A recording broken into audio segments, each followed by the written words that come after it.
Hi everyone, and welcome back to my reaction videos. I did not expect today to be so fantastic. Why is it fantastic? Well, we've gotten the trailer for Ant-Man and the Wasp: QUANTUMANIA. I wasn't ready for it. I wasn't expecting it. But it's here, so let's go watch it. I used to ask myself a lot of questions. Scott, you're at ex-con. How are you an Avenger? That doesn't make sense. But everywhere I go, people tell me the same thing. Thank you, Spider-Man! People still need help, Dad. That's why we made this.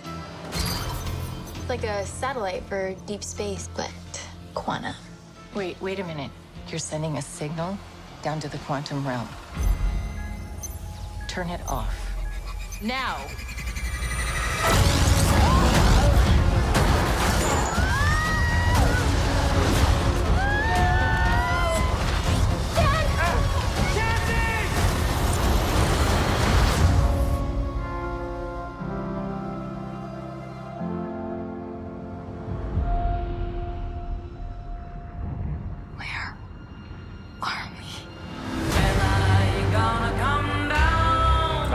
Good song.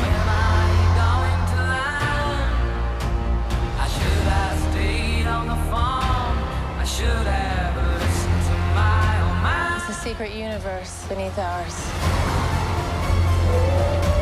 What are you so afraid of? There's something I never told you. This place. It isn't what you think.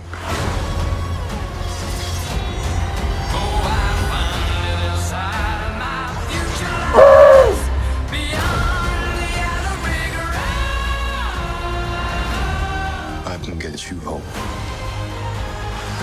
And give you more time. If you help me.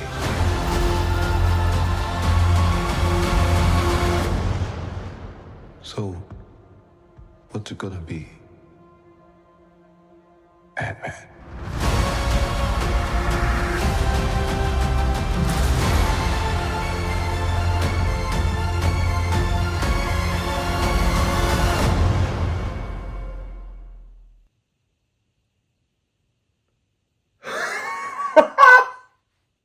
Oh my god.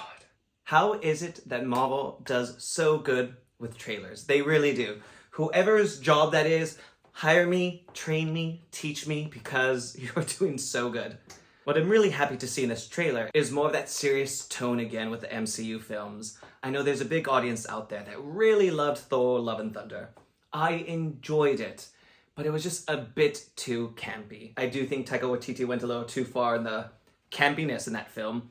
But, you know, with Wakanda Forever coming out, and this one, I don't want it to be the high stakes equals a serious tone, but there's more of a serious tone to these films that I much more prefer for the MCU. That's much more my flavor of MCU that I love.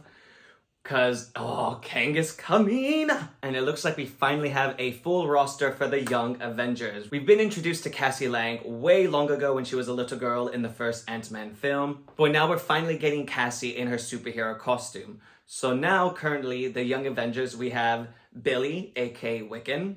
We have Tommy, aka Speed, America Chavez, Kate Bishop, aka Hawkeye, Elijah Bradley, who will be Patriot, and then we also have Kid Loki, who he's popped up in the comic books before. I don't know necessarily if he'll be in the Young Avengers, but there's a potential that he could be. We do know they're going down this Young Avengers route, so I am really keen to see what they will do for Cassie in this film.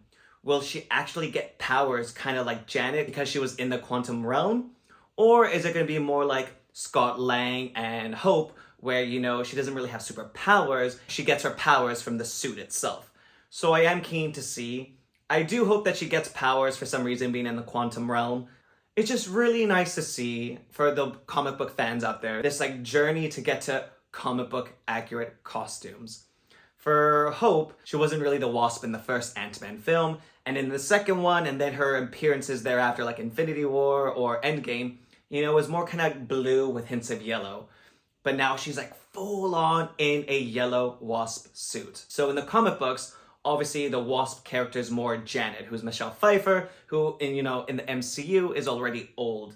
Hope is their daughter, so she's kind of taken the whole Wasp persona. So she's essentially how Janet looks in the comic books, very comic book accurate, with the yellow Wasp suit, the short pixie cut. It is just, you just get the satisfaction seeing it on screen. It's like everyone who saw Wanda, who's a big fan of the Scarlet Witch, when she was introduced in the MCU, she was just Wanda Maximoff. Everyone knew in the comic books that she was the Scarlet Witch, but they never called her that. She never really looked like it, because obviously Scarlet Witch always had the headdress. And then at the end of WandaVision, when you finally see it happen, I mean, I got such a high from it. And that's what I'm feeling right now with Hope.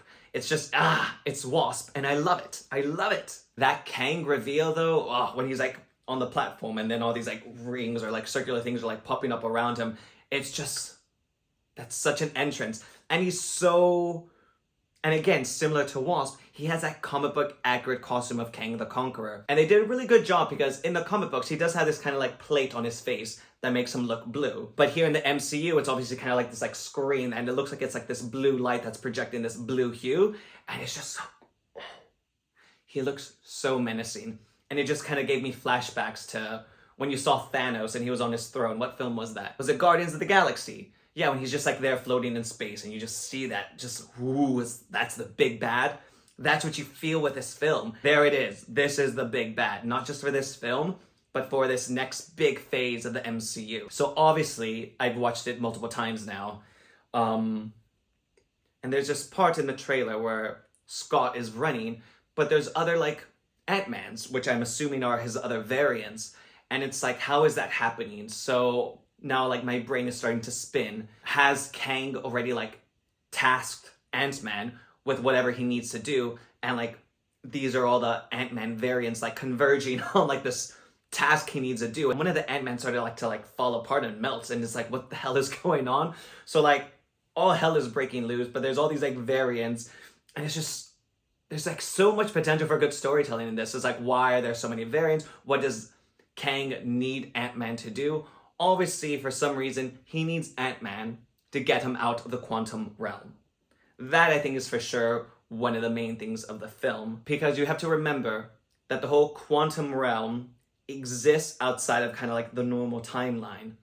So what I think has happened is Kang the Conqueror, which is the one that we see in Ant-Man, he escaped that whole big battle of his variants that we heard about in Loki, and he was able to survive by escaping into the quantum realm. So by doing that, he was able to escape the whole convergence of all the multiple timelines into the one sacred timeline. So because he was in the quantum realm, that didn't affect him. So while all his other variants were destroyed by, was it Alioth or that big purple evil cloud? While they were all destroyed and he who remains was the main Kang variant who ruled the timeline, he was able to escape because he was in the quantum realm where all this doesn't affect him because he's so tiny. But obviously, whilst he's in the quantum realm, time does fluctuate and go differently.